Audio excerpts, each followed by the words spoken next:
You can try the Monroe Inn down the street, Tina said flatly, her eyes flicking over Denise's sneakers. They're usually cheaper anyway. Denise didn't raise her voice instead.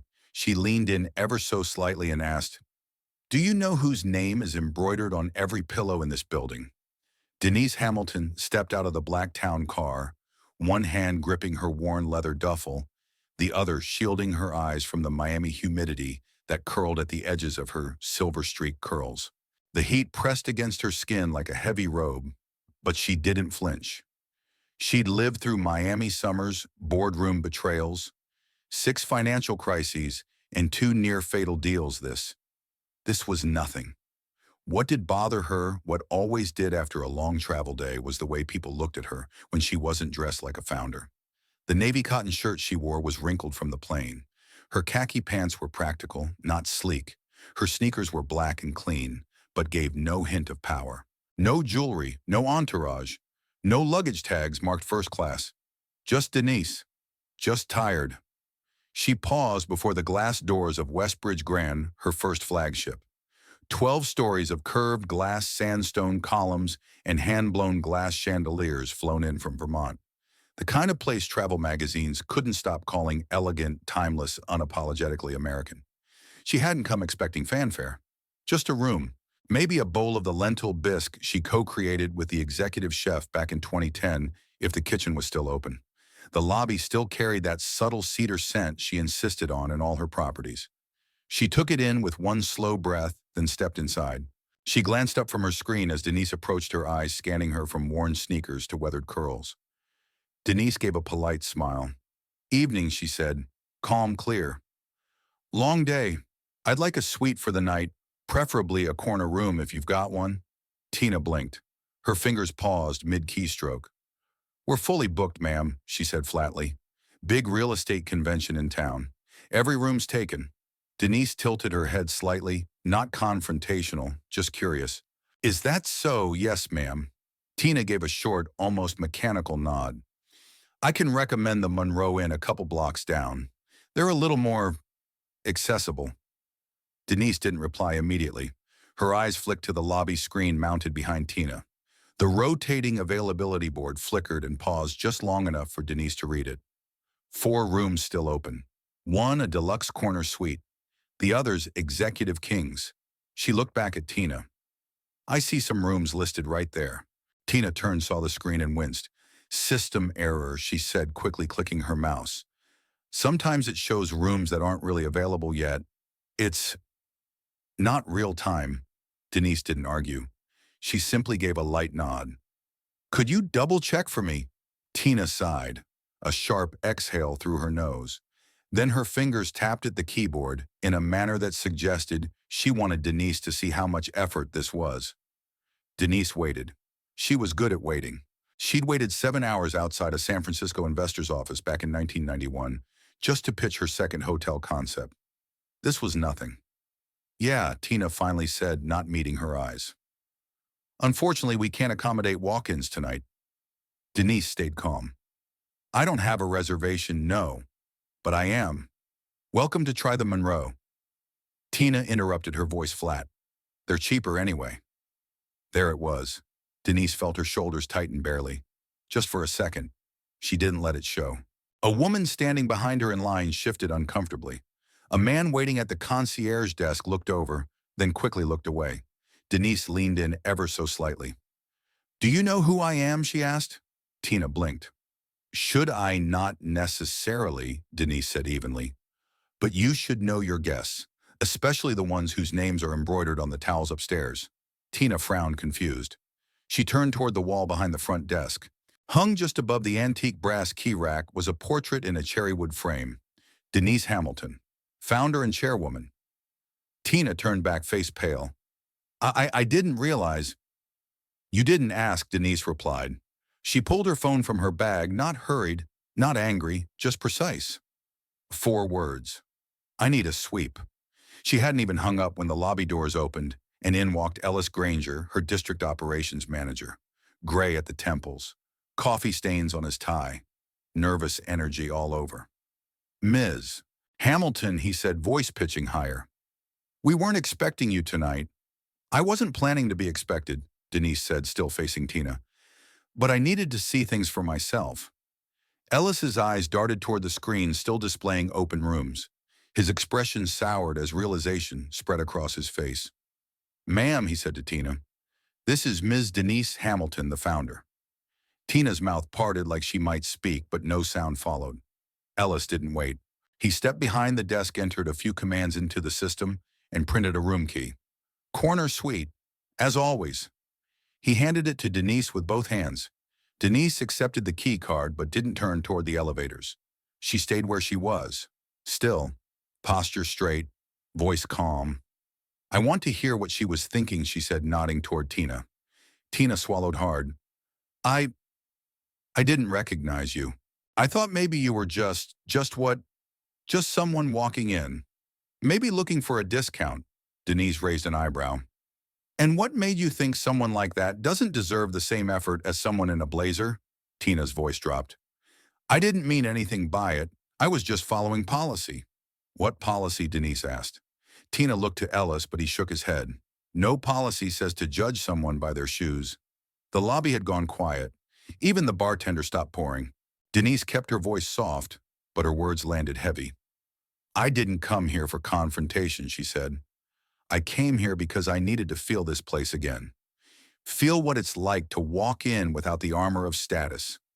She looked around the lobby, the walnut reception desk she'd insisted on the light fixtures, made by a blind artisan in New Mexico. I built this place for everyone, not just the polished, not just the powerful. She looked back at Ellis. Gather the team, she said. 15 minutes. I want every front office staffer in the lounge. It's after 10, Ellis said, hesitant. Then bring whoever's left, Denise replied. No lectures, no write-ups, just a conversation. Ellis nodded and pulled out his phone. Tina was still frozen behind the desk. Denise read her name tag now, Tina M., not out of spite but out of memory. When someone disrespects you, you remember. When they don't even know they did sometimes, you remember even more. Denise didn't look back as she walked across the lobby. She didn't need to. The message had already landed. The lobby's quiet wasn't discomfort anymore. It was awareness. And that's where change always started. Denise didn't go straight to the elevators. She stood for another moment in the center of the lobby, letting the silence breathe. Letting the weight of what had just happened settle over the staff like humidity before a storm. Ellis Granger was already moving, phone pressed to his ear, voice, hushed but urgent, as he began calling in the remaining team. Tina remained behind the desk, pretending to focus on her monitor. Her face flushed, her fingers stiff and too deliberate. Denise didn't look at her again. Not yet. Instead, she adjusted the strap on her leather bag and began walking each step, echoing off the marble tile she had personally signed off on 15 years ago. She passed the oversized flower arrangement she had fought the designers to keep seasonal, the custom art installation sourced from a South Carolina sculptor she had discovered at a local fair. She walked like she was tracing the bones of her own legacy, and in many ways she was. 15 minutes later, Denise entered the glass-walled staff lounge just off the administrative corridor. The room wasn't large, but it was well lit and inviting. Soft gray chairs surrounded a central coffee table that no one touched. On one wall, a small whiteboard. On another, framed photos of long-retired general managers and quarterly award winners. 7 employees were seated. Tina was there, shoulders tight and eyes low. Jared, the night shift security guard, stood near the corner, with his arms crossed, not defiant, just uncertain. A front desk associate named Maya, a night bellman, 2 junior concierges and a housekeeping runner rounded out the room. Denise didn't sit. She never did when she needed to be heard. She placed her bag gently on the table, removed nothing from it, and began to speak. Let me say this up front. This isn't about punishment, she said, her voice calm, rich, unhurried. This is about something deeper, something cultural, something foundational. The room was still. She let the pause breathe. I built this company from the ground up, she continued. And I didn't do it so that people like me, people dressed like me, would be turned away at the door. She scanned their faces, not with judgment, but with focus. Tonight isn't unique. It's just the first time in a while I showed up without warning, without the press release, without the power suit. Her voice dropped slightly, and it mattered. She turned toward Tina now. You made a judgment call. I want to know honestly what was going through your mind? Tina shifted in her seat, her hands folded so tightly her knuckles had gone white.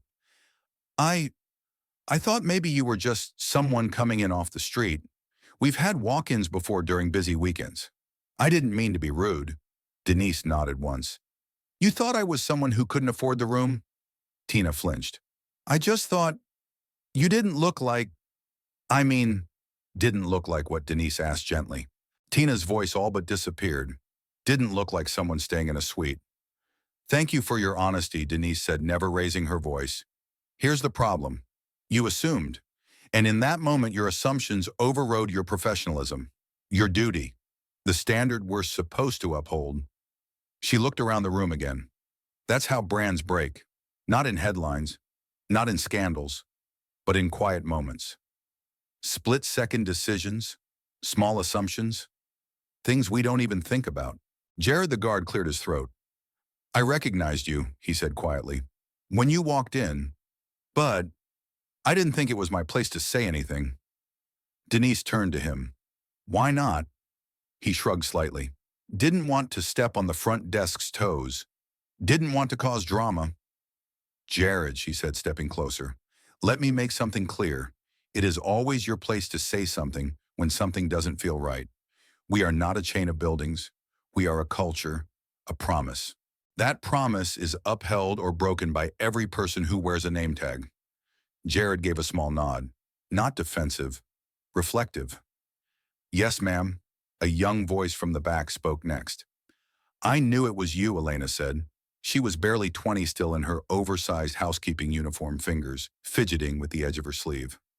I saw your TEDx talk about the airport hotel in Memphis and how you used your first bonus to buy your mom a new coat. Denise smiled faintly. That's a detail I haven't told in years. It stuck with me, Elena said. But I didn't want to speak up. I figured if the front desk was turning you away, maybe I was wrong. Denise walked over to her, not rushed, not grand. You weren't wrong. And you spoke up now. That matters. She turned to the rest of the room. Real leadership means seeing people, especially when there's nothing in it for you, especially when it's awkward, especially when it's not your job. She gestured toward the door. Do you know how many people I've watched get turned away in my life? People who didn't have the words to fight back, or the power to call someone in, or the time to correct the mistake. I've been one of those people. She took a slow breath. That's why I built this company. Her voice remained steady, but something in the room shifted weight, pressing into air. In 1985, she said I was denied a room in a hotel 5 blocks from here. I had money, a reservation. I just didn't have the look. That night I slept in my rental car, and I decided I'd never let anyone else feel that small under a chandelier. The room went still, no phones out, no glances away. Denise let her eyes land on Tina again. You didn't intend harm, I believe that. But intention doesn't erase impact, and the impact was real. Tina nodded, eyes glistening but clear. I'm sorry, she said. I made you feel like you didn't belong. And if I hadn't been me, Denise said you would have made someone else feel that way. Someone who didn't have a suite upstairs, someone who needed a room, someone who deserved your effort. She turned to Ellis, who had entered quietly and was now standing at the back of the room. We need to fix this, she said, not with apologies, with systems, with standards, with truth. Ellis nodded solemnly. Understood. We are not in the business of rooms, Denise said.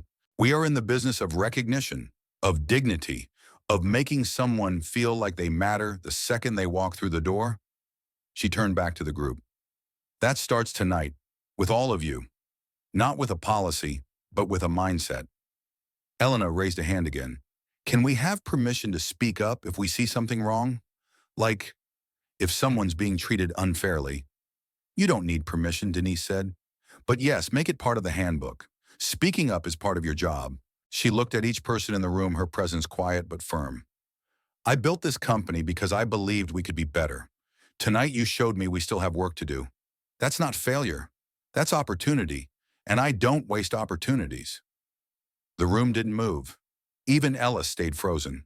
Denise let one final beat of silence settle. We're not done. Not by a long shot, but if you're willing to show up better tomorrow than you did today, then you belong here.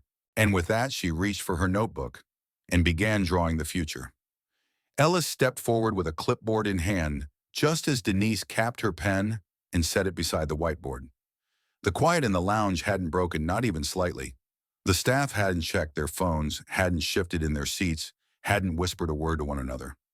It wasn't fear that held them still. It was clarity. Denise stood at the front, her presence rooted and unwavering, the dry erase marker still faintly smudged on her fingers. Behind her on the whiteboard, 3 simple questions were written in her own hand. Did every guest feel seen? Did every team member feel heard? Would I be proud if my daughter walked in tonight? She tapped the board gently with the back of her knuckle. These are not slogans, she said. They're standards, and we will treat them as such. Ellis gave a small nod, but she wasn't speaking for him anymore. She was speaking for the room, for every bellhop, housekeeper, guard, and clerk who had ever wondered if their job was seen or if their role really mattered. Denise turned back to the staff. I want these questions answered, weekly, by every general manager in every Hamilton property, and I want those answers sent to my desk by end of day Friday. No exceptions. She reached into her bag, pulled out a small weathered leather-bound notebook, and handed it to Ellis. This is the original, she said. I've carried it since the day I opened the first location. Inside are notes from site inspections, hiring policies, vendor ethics, and personal reflections. Scan every page. Distribute it digitally and physically. I want it in every break room across our network. Ellis accepted the notebook with 2 hands, visibly aware of the symbolic weight it carried. Denise gave a final nod and turned toward the team. Now, she said, we're going to work backward. Not from how things look, but how they feel. Starting with the front desk. She motioned to Ryland, the desk supervisor, who had joined midway through the meeting. What's our actual protocol for walk-ins? Ryland, early 30s, and clearly sharp, straightened in his seat. If we're over 90% occupancy, we're instructed to ask a manager to approve any walk-in bookings. If no manager is available, we still confirm inventory and offer adjusted rates. But we never turn anyone away without verifying availability. Denise's eyes moved to Tina. Were you trained on that? Tina nodded slowly. Yes, ma'am. Did you follow it? No, ma'am. Why not? Tina swallowed. I assumed the rooms on the screen were inaccurate. They usually lag behind the real-time updates, and I didn't think it would matter. I thought you might be just passing through. Denise didn't flinch, didn't blink. And that assumption cost you a chance to do your job right, which means it cost us trust, and potentially a guest. Tina nodded again, her voice barely audible. I understand. You will, Denise said gently, because tomorrow morning you're not returning to the front desk, not yet. You're going to shadow someone in every department: housekeeping, concierge, engineering, kitchen, security. You'll spend a full shift in each role, and once that's done, you'll reapply for your position. I want to see in your own words what you learn. Tina didn't protest. Her face had softened, not out of defeat, but understanding. Yes, ma'am, she said. Denise turned to Elena, still standing near the door in her uniform. Elena, she said you spoke up when no one else did. That matters. Elena blinked, unsure. I couldn't stop thinking about what you said in that talk, about being invisible. Denise smiled. You weren't invisible tonight. You were the most present person in the room. That's leadership, and it deserves to be recognized. She turned to Ellis. Give her a raise, effective immediately. Elena's eyes widened, then welled. Wait, seriously, Denise said. Recognition isn't just about catching mistakes. It's about rewarding integrity when it's quiet, when no one's clapping. Ellis scribbled the note without hesitation. Denise faced the group again. This is what change looks like. It doesn't come from press releases. It comes from what happens in rooms like this late at night, when the lobby is quiet and no one's watching. It comes from the hard conversations, from the second chances, from the choice to do better. She looked at each of them not as subordinates, but as stewards of something bigger than themselves. Now, she said, we're going to revise the intake script. Right here, tonight. She returned to the whiteboard, uncapped the marker again, and began writing. Line by line, they rewrote how the front desk greets a guest, confirms availability, asks questions with dignity, and responds with clarity. It wasn't flashy work, but it was necessary. Amaya, one of the junior concierges, raised a hand. Can we add a note that allows staff to speak up if something feels off, even if it's outside their department? Absolutely, Denise said. That goes under accountability. No more hierarchy excuses. No more, not my job. If you see something, say something, and make sure it goes to the right place. As the clock edged past 11:15 p.m., no one stood to leave. They were leaning in, taking notes, listening not out of obligation, but out of a genuine sense that they were witnessing the turning of a page. Denise capped the marker and turned back to face them one final time. We are not in the business of rooms, she said. We're in the business of humanity, of making people feel known, seen, safe. A beat of quiet wrapped the room. Titles don't make you leaders. Behavior does. What you choose to do when no one's grading you. When it's just you, a lobby, and someone who needs a little grace. She glanced at the clock. It's late, but this will matter more tomorrow than any alarm clock you set. Slowly the group began to rise. Not rushing, not scattered, energized. A few exchanged looks of understanding. A culture had shifted right in front of them. Denise walked back through the hallway alone, past the photos on the wall, past the quote etched into the glass panel at the exit. Hospitality isn't what we do. It's who we are. She reached the elevator and rode it to the 12th floor. The penthouse suite hadn't changed in a decade. She designed it herself, calming neutrals, warm textures, walnut shelves with curated books, and a view of Miami that wrapped around the coastline. She placed her leather bag on the bench near the window and walked over to the desk. The stationery was still monogrammed with the Hamilton logo. The pen still firm and weighted. She sat, opened a fresh page, and began writing. To all Hamilton hospitality staff. Her handwriting was deliberate, each word intentional. Tonight reminded me why this brand matters, not because of the image, but because of the heart. Because of what we do when no one's watching. If you remember nothing else, remember this: our work starts the second someone walks in, not after they prove they deserve to be here. She paused. Anyone can serve a VIP, but only the best of us offer that same grace to someone who looks like they have nothing to give us in return. She signed her name, folded the letter, slipped it into an envelope. In the morning, Ellis would have it scanned, printed, and posted in every break room across the Hamilton properties. But for now, she walked to the window and looked out at the glowing skyline. A knock at the door pulled her from the moment. Room service. She opened it. A young man stood with a silver tray. Lentil bisque, ma'am. Denise raised an eyebrow. Who ordered it, Elena? He said with a smile. Said you helped create the recipe. Figured you'd want it. Denise smiled. She was right. He paused. My mom worked at the Hamilton in Charlotte. She always said you weren't just a boss. You remembered names, even laundry staff. Denise held his gaze. What's your name, Dion? Well, Dion, she said, accepting the tray. Thank you for the soup. Good night, ma'am. She shut the door, gently carried the tray to the desk, and sat back down. She took a spoonful. Still perfect. Still hers. Legacy wasn't built by headlines. It was built in moments like these, quiet, unseen, but unforgettable. Just like tonight. In a world where appearances often dictate how we treat others, Denise Hamilton's quiet yet powerful stand at her own hotel reminds us of a truth that can't be ignored. Every person deserves dignity the moment they walk through the door. Whether dressed in designer suits or worn sneakers, whether they speak with authority or walk in with tired eyes and quiet voices, their value doesn't change. The lesson here is simple but deeply important. Never underestimate someone based on how they look, what they wear, or what you assume about their status.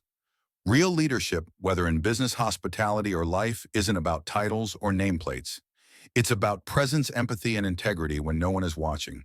Tina made a mistake not because she intended harm, but because she let assumption override professionalism. But Denise didn't meet that mistake with punishment. She met it with opportunity. She turned a moment of disrespect into a masterclass in accountability, grace, and growth. And through that, everyone in that room learned that culture isn't built by manuals, it's built by moments. Denise also teaches us another essential truth. Leadership doesn't always wear a suit. Sometimes it wears sneakers, carries a tired bag, and walks in unannounced just to see if you'll live up to your values. In those moments, you have a choice to follow the script or to truly see the person in front of you. And to those of you listening today, maybe you've been Denise. Maybe you've walked into a space and felt invisible. Or maybe if you're honest, you've been Tina quick to judge quicker to move someone along. Whichever side of the counter you've stood on this story reminds us we can always choose to do better. So before you judge, pause. Before you assume, ask. And before you turn someone away, remember the cost of forgetting what hospitality really means. From the team at US, Instructive Stories, thank you for being here. Thank you for giving space to stories like this. Stories that may not go viral, but that hold real power. If today's message stirred something in you, if it challenged how you see people or inspired you to show up differently, we'd love for you to stay connected. Subscribe, share the story, and most importantly, carry the lesson into your everyday life. Because in the end, legacy isn't built in boardrooms, it's built in the quiet choices we make, person to person, heart to heart. And like Denise Hamilton reminded us, hospitality isn't what we do, it's who we are.